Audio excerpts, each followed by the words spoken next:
we're going to record this webinar so that folks who are unable to join us today can also get the information. So thank you for joining us today. Everyone on the call has committed to be a teacher grant reviewer for the foundation this year.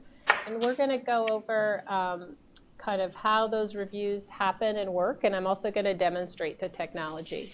If you were a reviewer last year, you'll notice the technology changed, and we apologize for that, but unfortunately the old system we were using, while it worked well for teacher grants, it didn't really work for our other grant programs. And so we've switched systems, but we think you'll find that it's similarly compatible and easy to use. One thing I'll say to the new reviewers is that we're going to send you a conflict of interest and confidentiality form to complete for us that we use for all of our volunteers. If you participated last year, the one that you did then will be fine to continue to use, but I will email out copies to all of the new reviewers. If you haven't had a chance, I'll just start here. This is our teacher grant front-facing website page for the teachers when they come into the system or onto our website. If you want to review this, it's just good information. You can see examples of past recipients, and you can kind of see the information that we're giving to them. One thing that is different this year is that we removed the restriction that funds funds are allowed to be used for substitute teachers when they go to do their professional development. If they, so that's just something that's different. You'll see that funds still can't be used for salary, graduate studies, or national board certification, but if they put subs in the budget, that's okay. We will not strip them out anymore. So that's just one change for this year. And then they can apply up until December 31st. So if you're in a position, I know many of you are working with teachers currently, you please continue to encourage teachers to apply. They can apply up until December 31st. So that's just a brief overview of the program itself. I'm also just going to show you, some of you, I know this is a review, but this is the rubric that you will use to score applications, and I'll take you through an application in just a moment. But this has a scale of 1 to 5, and the areas you can see on the screen: potential impact on students, the creativity of the proposal, potential for professional growth of the applicant, potential for sharing and lasting impact, and the quality of the application. And I'm just going to go through these. Potential impact on students is pretty clear. What is the likelihood that this opportunity that they want to participate in is going to impact their classroom? Or sometimes we have positions where someone is an instructional facilitator or a district coach that could still have a significant impact on a large number of students. Creativity is just how unique the proposal is. If you've done this for a couple of years, you've seen we have had some super creative requests from teachers who really want to do some innovative things in their classrooms or go off and travel and bring that information back to their students. We also have applicants who want to go to an annual conference. Sometimes that's not as creative, but they might score in other areas of the rubric. One is the next one, the potential for professional growth of the applicant. So again, if they're doing a classroom experience for their students, it may not be a high score for their own professional growth, but you'll see that often teachers will perform well in one or two of these categories more so than others. The potential for sharing and lasting impact, this is again, how would they share the information that they're gaining through whatever they want to do with other teachers in the district. So this may be at their individual school, or it may be an opportunity to influence other teachers in their program area across the district. But they should have a plan for how they want to share that information. And then the last area of the rubric is the quality of the application.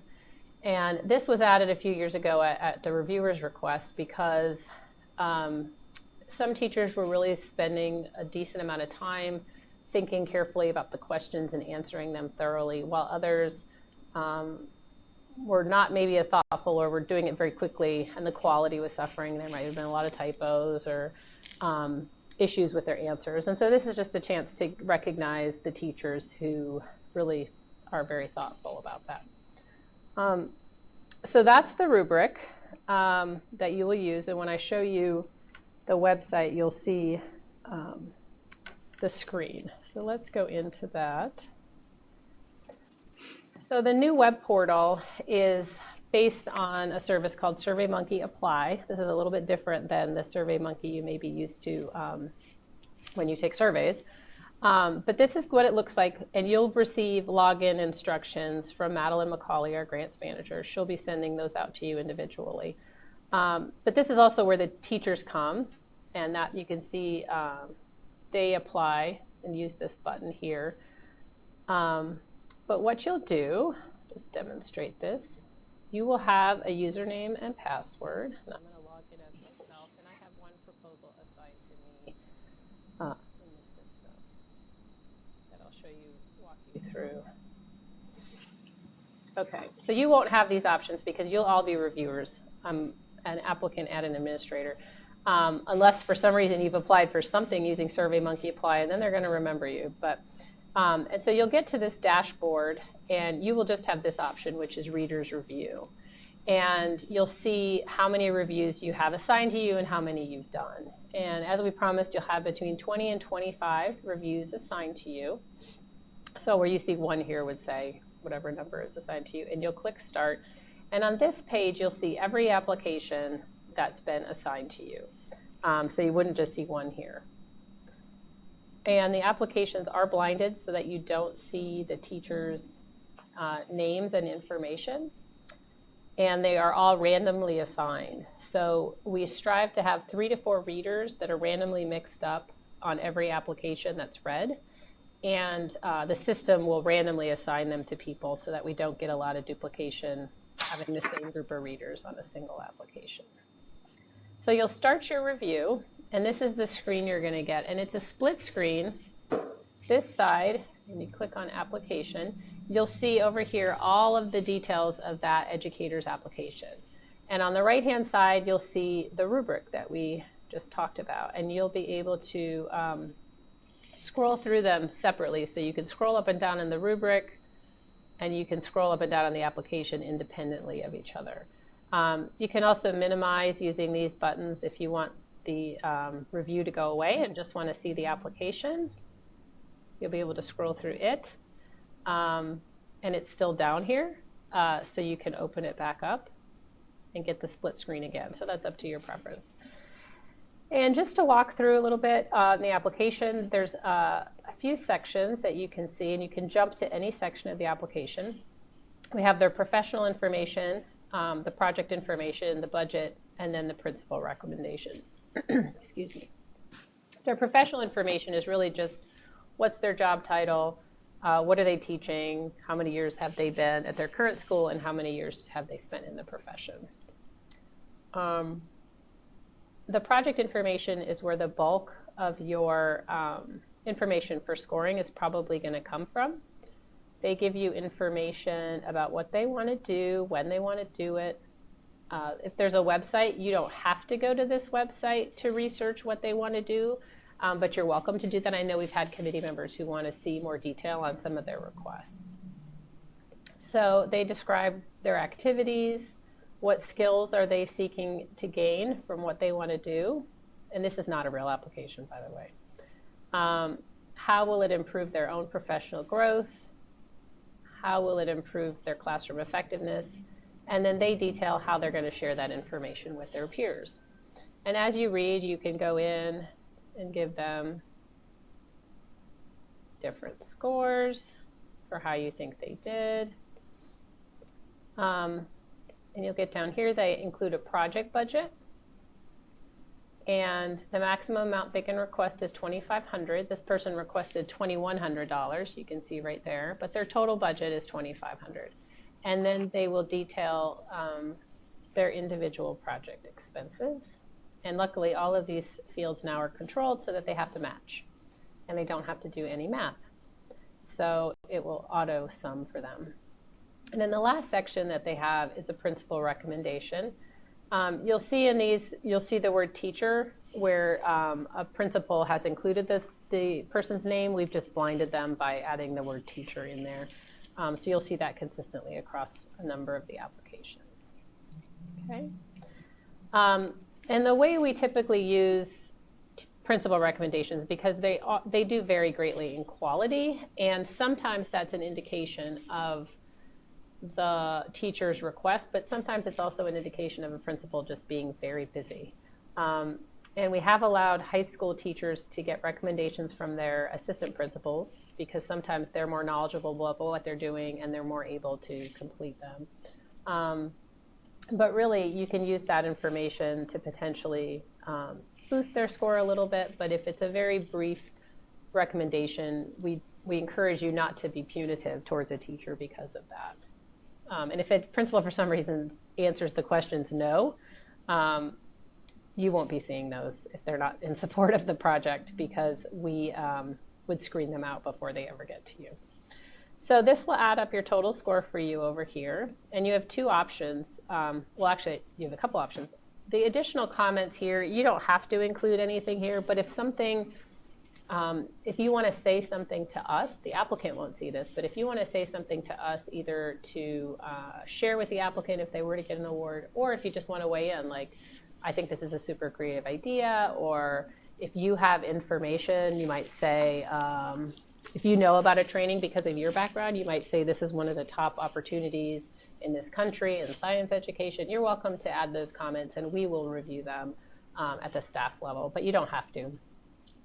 You can either save your score as a draft if you want to do some of these before you submit them finally. And then if you were to go back and log in, you'll see that this is partially completed over here, and it will prompt you to continue your review. And when you're all done, you just mark as complete, and of course it tells you, warns you, you can't change it after you've done it.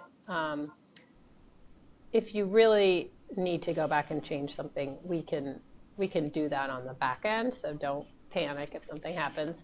We can always change it on the back end, but it won't let you change it on the front end. And then once you've submitted one of your reviews, you can view it, but you won't be able to go back in and change it. Okay? You also have some options here about downloading and exporting your reviews, but you shouldn't need to use that. The one other thing I'll say about applications this year is they did have the opportunity to do group applications again. And while this is a single one, what you would see if it was a group application was up here, see how it says educator number 1, you would just see multiple educators there. And their individual professional information would be included on each teacher. The project information would be the same for the whole group though, because they're all doing the same thing. But you would see multiple budgets as well, because each teacher in the group is eligible to receive up to $2,500.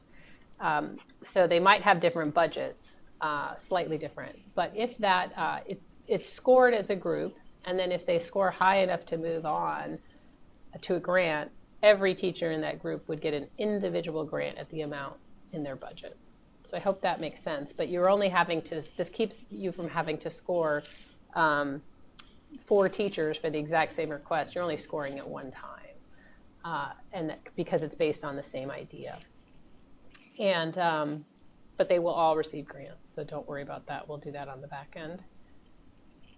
And I know group applications, I don't think we had them last year, we had them 2 years ago. So again, if some of you have done this for multiple years, you may remember seeing them.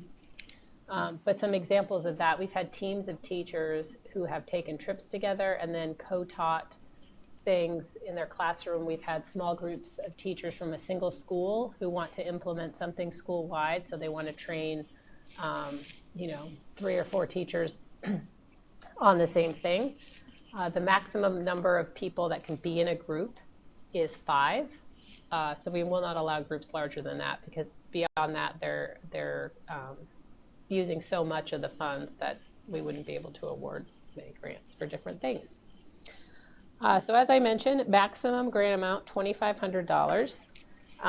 In your comments, if you felt really strongly that someone should get a grant but not get the full amount, you could add that in your comments, but most of these will be made at the request amount unless there's a clear issue with the budget.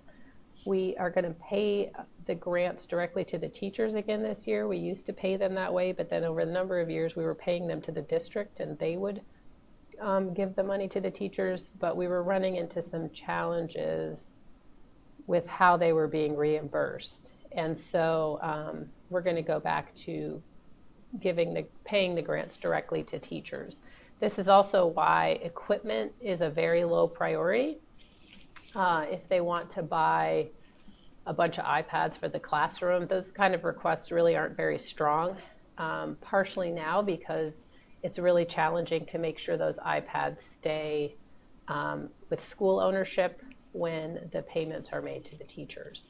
So again, equipment is a very low priority unless they're doing something really innovative with it in their classroom.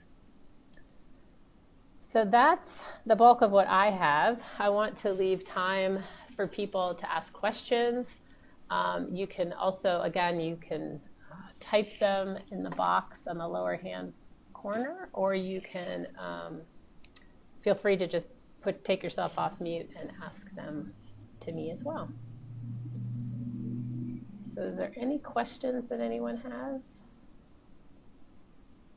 Again, you'll get your login information and a direct link to that website from Madeline once we get past the deadline, which is on December 31st, so you'll get that in January. And if you have any problem logging in or with any of the technology, you can be in touch with Madeline or myself, and we'll send those emails out. Make sure you have those email addresses and direct lines as well. Okay, someone's typing a message, so I'm going to give it a minute to see what the question is. Great, that's a great question.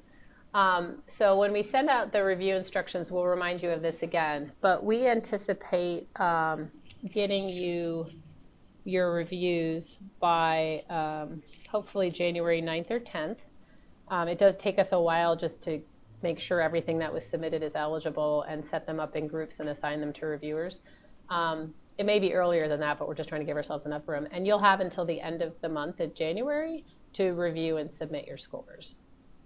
So that should give you a few weeks to do the reviews. And each application, you just saw that sample one, they're not that long, maybe 2 pages, 2 or 3 pages if they type a lot.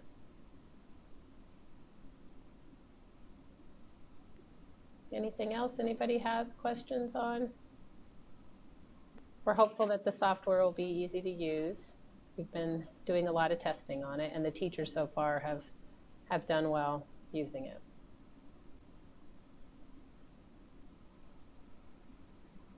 Okay. Well, if I don't hear from anybody else, I will shut this down, but I want you to know also, if you have any challenges, if you ever want to come in and review anything with us, if you want to get a personal view of the technology one-on-one, we're always happy to host you here. Just be in touch with me if you want to set that up, and we will have you come in and show it to you. Okay. Well, I hope everyone has or is having a wonderful holiday season, and we look forward to connecting with you again in January, and hopefully we have lots of applications. I guess I should have said how many we have so far. I think it changes daily, but I think we're maybe in the high 20s only of applications right now, but we have 80 some that have been started. And so typically those folks will finish them up, and then we'll have a surge in the last couple days. Sometimes we can double the number of applications that we're going to receive just in the last 2 to 3 days. So we're expecting it to be a busy year. The word has gotten out, and we'll hopefully have lots of good applications for you all to review. Okay. Well, thank you so much for joining us, and we will be in touch again soon. Have a wonderful day. Hey, Donald. You too. Merry Christmas. Bye, guys.